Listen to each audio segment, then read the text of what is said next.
हर हर महादेव। देवों के देव महादेव जी के चरण में प्रणाम करती हूँ, मेरा प्रणाम स्वीकार हो। माता गौरा पार्वती के चरण में प्रणाम करती हूँ, मेरा प्रणाम स्वीकार हो। गणपति ललनमा के चरण में प्रणाम करती हूँ, मेरा प्रणाम स्वीकार हो। सब गुरु भाई बहनों के चरण में प्रणाम करती हूँ, मेरा प्रणाम स्वीकार हो। माता पिता के चरण में प्रणाम करती हूँ, मेरा प्रणाम स्वीकार हो। गुरु भाई बहन, मैं एक कथा सुनाने जा रही हूँ। इस कथा को पूरा सुनिए और रहस्य जानिए। आधी नहीं, आधी सुनने में शिव गुरु का अपमानित होती है, पूरा सुनने में ज्ञान होती है। इसलिए कथा को पूरा सुनिए और रहस्य जानिए। हर हर महादेव, घर घर महादेव। गुरु भाई बहन, एक बहुत बड़ा जंगल था। वो 12 कोस का जंगल था, बहुत बड़ा जंगल था। उस जंगल में बहुत बड़े बड़े जीव जंतु रहते थे, बहुत बड़े बड़े जीव जंतु रहते थे। उस जंगल में एक बुढ़िया थी। जंगल में अपना कुटिया बनाकर, झोपड़ी बनाकर रहा करती थी। वो जो बुढ़िया थी उसका एक बेटी भी थी। वो बूढ़ी माता क्या करती थी कि लकड़ी काटती थी और लकड़ी काटकर और गांव ले जाकर बाजार में बेचती थी और कहती थी कि भाई हम लकड़ी बेचकर अपना परवरिश करते हैं, लेकिन अगर जो आप लोग दुकान करते हैं, दुकान वाला मालिक हैं, घर का मालिक हैं, जो भी हैं, वो थोड़ी सी दान करते तो हम बूढ़े और बेसहारों गरीबों को मदद करते हैं। हम चाहते हैं कि कोढ़िया, लंगड़ा, लूल्हा और जितने जो निर्धन हैं, गरीब कन्या कुमारी, सबको हम मदद करते हैं और मदद कर मांग ले जाकर अपना भी बिजनेस करके लकड़ी बेचकर परवरिश करते हैं, उन लोगों की मदद करते हैं। और मंदिर जाती थी बूढ़ी माता, शंकर भगवान के पूजा करती थी। मंदिर जाती थी तो मंदिर में जितना चढ़ावा चढ़ता था और सहेट कर ले आती थी, और मंदिर में जो भी पूजा करने जाते थे उस पर दबाव किया करती थी कि देखिए गुरु भाई बहना, आप लोग मंदिर में ये चढ़ावा चढ़ाइए, नहीं तो मंदिर नहीं आइएगा। मंदिर में साड़ी चढ़ाइए, चावल चढ़ाइए, अनाज चढ़ाइए, साग सब्जी लाइए। यदि नहीं लाइएगा तो भगवान को हम भोग कैसे लगाएंगे? भगवान को भोग नहीं लगाएंगे तो भगवान रुष्ट हो जाएंगे। आज हम सपने में देखे हैं कि भगवान बोले हैं कि कम से कम सारी लोग मिलकर मंदिर में मेरा 10 केजी चावल चढ़ना चाहिए, 10 केजी सब्जी हो जाना चाहिए, 2 केजी चावल हो जाना चाहिए, दाल हो जाना चाहिए, इतना पैसा सब मिलके चढ़ाइए। ऐसे करके और बुढ़िया माता ढोंग किया करती थी। सारी लोग जो थे वो बुढ़िया का बात मानते थे और मंदिर में चढ़ावा चढ़ाते थे, और बुढ़िया सारी सब चढ़ाए हुए धन को समेटकर अपना झोपड़ी में ले जाती थी और खूब मज़े से खाती थी और पूरा अच्छे अच्छे पहनती थी, अच्छे अच्छे खाती थी। माँ बेटी आज़ाद करती थी। एक दिन माता बंसती और माता पार्वती दोनों वन में बैठे थे और बुढ़िया को सारी लीला देख रहे थे और कह रहे थे माता पार्वती अपने बंसती बहन से कि सुनो बंसती बहन, क्या कहूँ, एक बुढ़िया है जो पूरे नगर के लोग को परेशान कर रखी है। अब मेरे पास कोई उपाय नहीं है कि क्या करूं। हमें तो समझ में नहीं आता है कि पुण्य के नाम पर पूरा पाप बना कर रखा है। जो दान करते हैं उन्हें तो लगता है कि सचमुच में हम दान करते हैं और भगवान को भोग लगता है, महादेव खाते हैं, माता पार्वती खाते हैं, लेकिन ये तो बुढ़िया अपना आज़ादी का झंडा उड़ा रही है। जंगल में रहती है लेकिन आज़ाद करती है, सब धान जो है चढ़ाए हुए धन को लाकर और बेचती है, खाती है, उड़ाती है। इसे कैसे रोकें? माता बंसती बोले, बहन पार्वती, मेरे पास एक उपाय है। इतना आसानी उपाय है कि बुढ़िया तो बेचैन हो जाएगी और ये सारी राज अपने से खोल देगी। माता पार्वती बोले, बहन क्या उपाय है, बताओ, हमें बता दो। बोले, बहन जी देखो, मैं एक अपने शक्ति से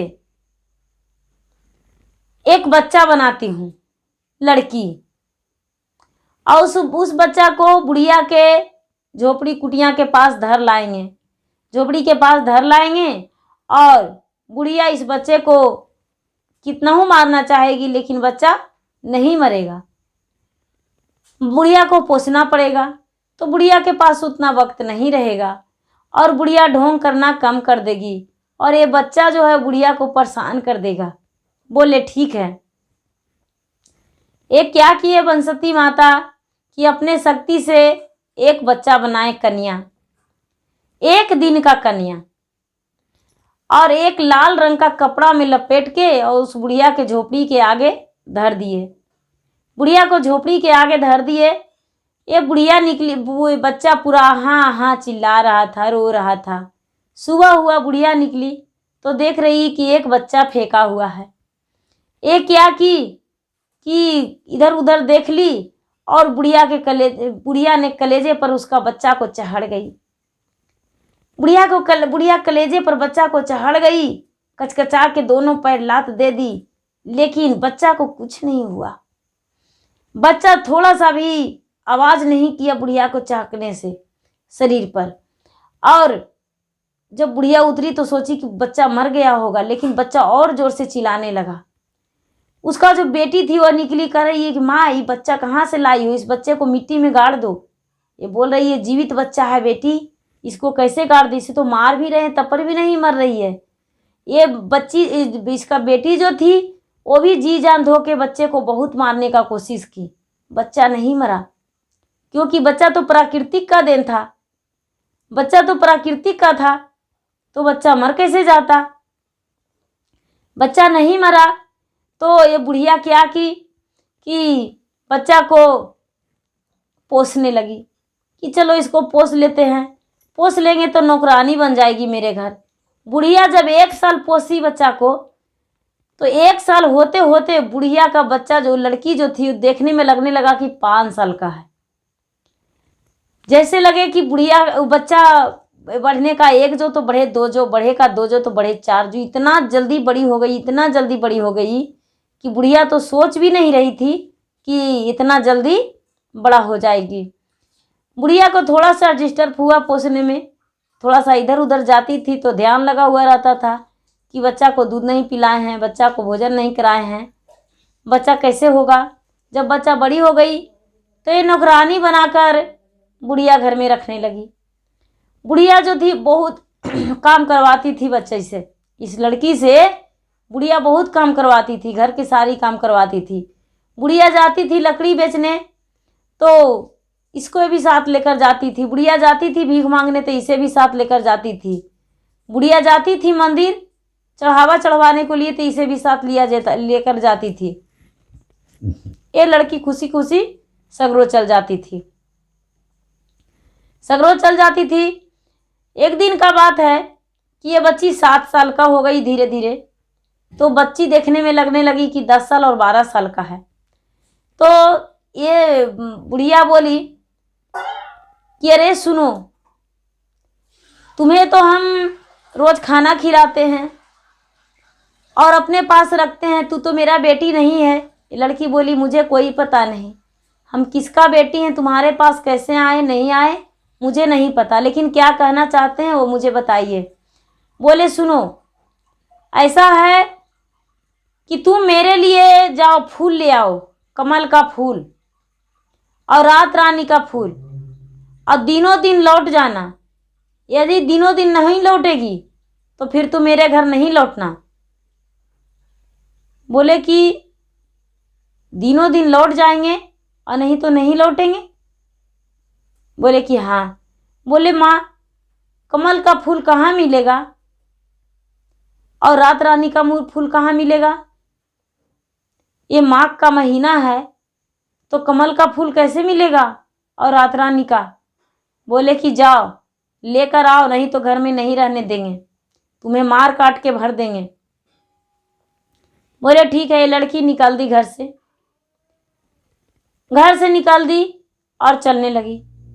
चलते चलते चलते चलते चलते उसको दोपहर बीत गया। दोपहर बीत गया तो भगवान की जाचना माता पार्वती और माँ बनसती दोनों आपस में बात कर रहे हैं कि ये लड़की के फूल नहीं मिलेगा तो बुढ़िया तो रहने नहीं देगी, और बुढ़िया नहीं रहने देगी तो उसका राज कैसे खुलेगा, उसका पोल कैसे खुलेगा। इसीलिए कुछ रचना पड़ेगा। क्या किए कि एक छोटा सा भगवान का मंदिर था जंगल में। भगवान का मंदिर था, उसी मंदिर के पास सावन, भादो, आश्विन, कार्तिक, अगहन, पूस, माघ, फागुन, चैत्र, वैशाख, जेठ, आषाढ़ 12 भाई वहां पे बैठे थे। माघ का महीना था, ठंड का मौसम था। 12 भाई अपना आग जलाकर अपना हाथ सेक रहे थे, अग्नि जलाकर लकड़ी तोड़ तोड़ के। उसी जगह पे लड़की पहुंची। बहुत ठंड था, इतना ठंड था कि पूरा पहाड़ी पे बर्फ जम रहा था। 12 भाई देखे तो कहने लगे कि अरे इतनी छोटी बच्ची कहाँ जा रही हो। ये लड़की बोली, भैया हम जा रहे हैं कमल का और रात रानी का फूल लाने। हम एक बुढ़िया के पास रहते हैं। और बुढ़िया बोली है फूल लाने को लिए। बोले बहन आ जाओ, पहले हाथ सेक लो, ठंड है। ये क्या किए कि एक भाई उसमें से अपना चादर सबसे पहले दे दिए इसके शरीर पे। ये चादर ले ली अपना शरीर पे और बैठ गई, हाथ सेकने लगी। फिर बोली, भैया यदि हम समय से फूल लेकर नहीं पहुंचेंगे तो हमको जो बुढ़िया रखती है वो नहीं ढुकने देगी, जाते हैं खोजने। ये बोले कि हम फूल देते हैं। बोले कि अरे आश्विन मास रात रानी का फूल इसको दे दो, अरे भादो मास कमल का फूल दे दो। तो भादो और आश्विन मास दोनों वहां पर कमल का फूल पूरा चादर भर के दे दिए। बोले लो ले जाओ। अभी कर रही है कि आप लोग तो इतना देरी बिलमा लिए, अब घर कैसे जाएंगे, तो मेरा समय ही नहीं बच रहा है जल्दी पहुंचने का। बोले रुक जाओ। एक कमल का फूल नीचे धर दिए और इसको बोले इस कन्या को कि अपना पैर धरो इस पे। कन्या पैर धरी, ये जो आश्विन मास थे वो फूल को उड़ा दिए। फूल पहुंच गया उसको दरवाजे पे लेकर। वो लड़की बोली, माँ माँ। बोली क्या हुआ, ये तो शाम से पहले ही आ गई, फूल लेकर आई, यदि फूल नहीं लाई होगी तो तुम्हें 2 टुकड़े कर देंगे। बोली माँ खोलो तो केवाड़ी। केवाड़ी बुढ़िया खोली तो देख रही है कि ये तो फूल लेकर, इतना फूल लेकर आई है, इतना फूल लेकर एक सुंदर सा चादर अपना शरीर पे रखी हुई है। बोली इस चादर तुरंत कहाँ से लाई। बोले क्या कहूँ माँ, एक मंदिर के पास 12 भाई थे, आग लहरा कर ताप रहे थे, तो उन्होंने ही मुझे मंदिर दिए हैं ये चादर और ये फूल वहीं से तोड़े हैं, लो फूल। भला बुढ़िया फूल क्या करती। बुढ़िया फूल को फेंक दी। बुढ़िया फूल को फेंक दी और इसे भोजन दे दी, सूखी रोटी। सुबह हुआ तो अपने आपस में माँ बेटी बात कर रही कि माँ ये तो मरी नहीं, अब क्या करें। बोले बेटी ऐसा करो, इसको बोलो कि आम लाएगी, क्योंकि माघ का महीना में आम नहीं मिलेगा, तो आम लाने को बोलो।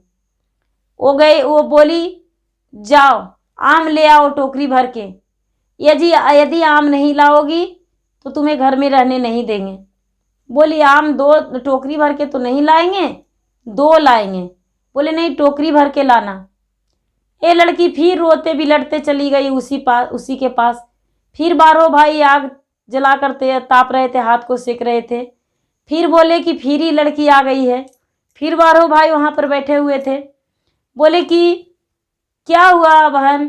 बोले भैया कल तो फूल ले जा कर दिए, अब आज आम मांगी है, आम कहाँ से लाएंगे। बोले देखो ऐसा है कि आम तुम्हें हम देंगे, बैठो। एक का बोले भाई वैशाख भाई जेठ, कुछ आम कच्चे कुछ पक्का इसे दे दो।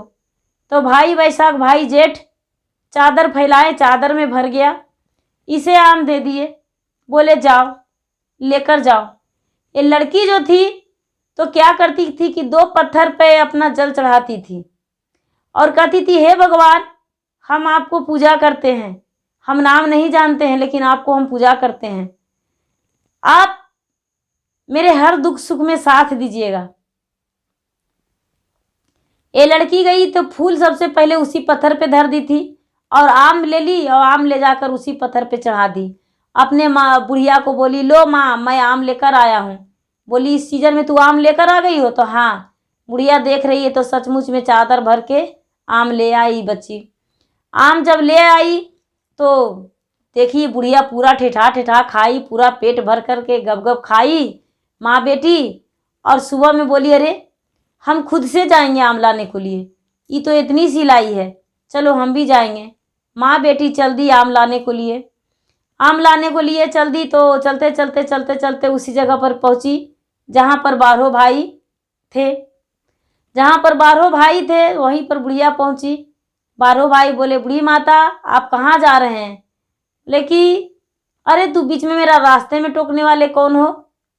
बोले, हम 12 भाई हैं। बोले, अच्छा 12 भाई है, तुम्हारे पास से ही मेरा वो पास जो लड़की रहती थी वो ले जाती है फूल और आम? तो हाँ हम ही दिए हैं, बैठो हम तुम्हें भी देंगे। उसे क्या किया कि हम बैठेंगे तुम्हारे पास, जितना आम है वो दे दो, किधर है पेड़, हम खुद को तोड़ लेंगे।